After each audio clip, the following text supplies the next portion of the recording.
बिस्मिल्लाहिर्रहमानिर्रहीम। अस्सलाम वालेकुम। मैं हूँ आयशा और वेलकम करती हूँ आपको आयशा की किचन में। आज मैं आपसे रेसिपी शेयर कर रही हूँ, बहुत ही मज़ेदार और आसानी से बन जाने वाली है। चाइनीज़ पराठे की ये रेसिपी आप लोग लंच या डिनर में भी बना सकते हैं। ये इतनी कोई टेस्टी और मज़ेदार होती है कि आप इसे बच्चों के लंच बॉक्स में भी बना कर दे सकते हैं। रेसिपी बहुत ही मज़े की है और रेसिपी अच्छी लगे तो लाइक कर दें और आयशा की किचन को सब्सक्राइब भी कर लें। आप लोगों का बेहद शुक्रिया। तो चलते हैं रेसिपी की तरफ और बनाना स्टार्ट कर लेते हैं। मज़ेदार से चाइनीज़ पराठे बनाने के लिए सबसे पहले तो हमें डो चाहिए। डो तैयार कर लेते हैं, जिसके लिए मैंने यहाँ पर 2 कप मैदा लिया है। 1 टेबलस्पून इसमें नमक का जाएगा और 2 टेबलस्पून इसमें जाएगा घी। अच्छी तरीके से मिक्स कर लें हाथ की मदद से और फिर थोड़ा थोड़ा पानी करके डालते जाएं और इसका एक डो तैयार कर लें।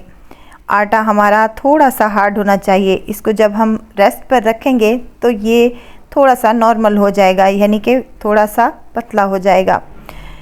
15 मिनट के लिए इसको रख दें थोड़ा सा ऊपर से घी लगाकर, ताकि पापड़ी ना जमने पाए।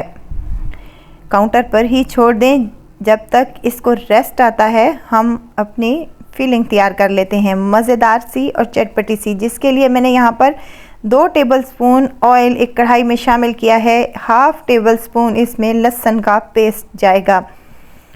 लहसुन को उस वक्त तक फ्राई कर लें जब तक कि इसकी अच्छी सी महक आने लगे। तो 1 कप मेरे पास श्रेडेड किया हुआ चिकन है।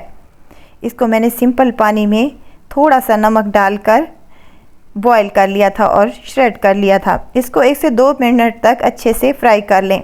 यहाँ पर मेरे पास कुछ सब्जियाँ हैं, बहुत ही कलरफुल और मज़ेदार सी बनेगी चटपटी सी फीलिंग। बंद गोभी शामिल की है मैंने 1 कप के करीब। 1/2 कप मैंने इसमें गाजर जो कि जूलियन शेप में कट करके रखी थी, और ये शिमला मिर्च है मेरे पास 3 कलर में। अगर आपके पास कलर वाली नहीं है तो आप सिंपली ग्रीन वाली यूज़ कर सकते हैं। अब इसको हमने हाई फ्लेम पर अच्छे से कुक कर लेना है, ताकि जो सब्जियों का एक्स्ट्रा पानी हमारा निकलेगा वो ड्राई हो जाए। 1 से 2 मिनट तक इसको अच्छे से फ्राई करने के बाद हमने इसमें कुछ मसाले शामिल करने हैं, जिसमें नमक शामिल करने लगी हूँ 1/2 टेबलस्पून के करीब, क्योंकि नमक हमने चिकन को बॉयल करते वक्त भी शामिल किया था। और 1 टेबलस्पून यहाँ पर मेरे पास कुटी हुई काली मिर्च है, ये भी इसमें शामिल कर दें और अच्छे से इसको मिक्स कर लें। 2 से 3 मिनट तक मज़ीद इसको हाई फ्लेम पर हमने फ्राई कर लेना है, ताकि जो इसका एक्स्ट्रा पानी निकले वो ड्राई हो जाए। 2 से 3 मिनट तक इसको फ्राई करने के बाद हम इसमें कुछ सॉसेस का इस्तेमाल करेंगे, जिसमें 2 टेबलस्पून मेरे पास सोया सॉस है और 2 ही टेबलस्पून यहाँ पर चिली सॉस के हैं। ये शामिल करने के बाद हमने इनको अच्छे से फ्राई कर लेना है और जो एक्स्ट्रा पानी हमारा इनका निकलेगा उसको भी अच्छे से खुश्क कर लेना है। यहाँ पर हमने फुल सब्जियों को कुक नहीं करना, सब्जियों का क्रंच बाकी रहना चाहिए। अगर आप यहाँ पर कुटी हुई लाल मिर्च डालना चाहते हैं तो आप 1/2 चम्मच के करीब डाल सकते हैं। मैंने यहाँ पर 1/2 चम्मच कुटी हुई लाल मिर्च शामिल की है। अगर आपने स्पाइसी नहीं बनाना तो फिर आप मिर्चों को स्किप भी कर सकते हैं। इसको ठंडा होने के लिए रख दें जब तक हम आटे की तरफ आते हैं। आटा अच्छे से सेट हो चुका है। अब इसके मीडियम साइज़ के हम पेड़े तैयार कर लेते हैं। यहाँ पर मैंने 2 कप मैदे से 4 मीडियम साइज़ के पराठे तैयार कर लिए हैं। इस साइज़ में कुछ हम पेड़े तैयार कर लेंगे। तमाम पेड़े यहाँ पर मैंने अपने रेडी कर लिए हैं। वीडियो स्टेज पर अगर आपको ज़रा सी भी अच्छी लगे तो लाइक कर दें, सब्सक्राइब कर दें और साथ में बेल आइकन के बटन को भी ज़रूर प्रेस कर दिया करें, ताकि मेरी हर नई आने वाली वीडियो आप तक पहुंचती रहे। बेलन की मदद से हमने इसको एक रोटी की शेप में बेल लेना है। अब हम पराठे तैयार कर रहे हैं तो हमने इसकी कोई लेयर्स वगैरह नहीं बनानी, सिंपली और आसान सी ये रेसिपी है। अब हमने ये एक अंडा ले लेना है और इसको अच्छे से फेंट लेना है और इसके सेंटर पर हमने ब्रश की मदद से अंडा अप्लाई कर देना है। ये अंडा हमने क्यों लगाया है, ताकि हमारी फिलिंग अच्छे से इस पराठे पर चिपक जाए और फैले नहीं। मज़ेदार सी चटपटी सी फिलिंग हम इसके ऊपर रखेंगे। हरा धनिया भी उसके ऊपर शामिल करेंगे। ये ऑप्शनल है, अगर आप हरा धनिया नहीं डालना चाहते तो स्किप भी कर सकते हैं। अब एक कोने को पकड़कर हम इसके ऊपर फोल्डिंग कर लेंगे कुछ इस तरीके से। फोल्डिंग करने के बाद हाथ की मदद से हल्के हल्के से प्रेस करें और ब्रश की मदद से इसके ऊपर भी अंडा अप्लाई कर दें ताकि हमारा पराठा अच्छे से चिपक जाए।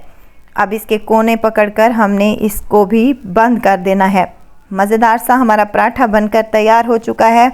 अब हमने इसको रोलिंग पिन की मदद से 1 से 2 दफ़ा रोल कर लेना है। ज़्यादा ज़ोर आजमाई नहीं करनी, हल्के हाथों से ही। ऑयल हमने तवे पर थोड़ा सा डाल लेना है। तवे को पहले ही मैंने हाई फ्लेम पर रख दिया था। जैसे ही हमने पराठा डालना है तो फ्लेम को हमने मीडियम हाई कर देना है।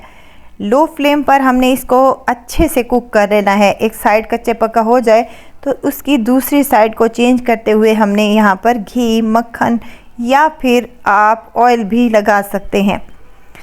इसको उलटते पुलटते हुए अच्छे से पका लेना है ताकि इस पर बेहतरीन सा कलर आए और मज़ेदार सा हमारा पराठा बनकर तैयार हो जाए। दबाते हुए इसको हमने साइडों को चेंज करते हुए अच्छे से कुक कर लेना है। तो यहाँ पर मज़ेदार सा हमारा पराठा बनकर रेडी हो चुका है। इसी तरह मैं अपने तमाम पराठे रेडी कर लूँगी। अगर आप फिलिंग बना कर रख लें और अपना आटा भी तैयार करके रख लें तो सिर्फ़ और सिर्फ 5 मिनट में आपके पराठे रेडी हो जाएंगे। तो आप अपने बच्चों को लंच बॉक्स में भी बना कर दे सकते हैं। यकीन करें आपके बच्चों का लंच बॉक्स खाली आएगा, इतने कोई टेस्टी ये पराठे बनते हैं। ज़रूर ट्राई कीजिएगा और दुआओं में मुझे ज़रूर याद रखिएगा। खुश रहें, खुशियाँ बांटें। इजाज़त चाहती हूँ, फिर आऊँगी इंशाल्लाह नई और मज़ेदार सी चटपटी रेसिपी के साथ। आयशा को दीजिए इजाज़त। अपना बहुत सारा ख्याल रखिएगा, दुआओं में मुझे याद रखिएगा। अल्लाह हाफिज़।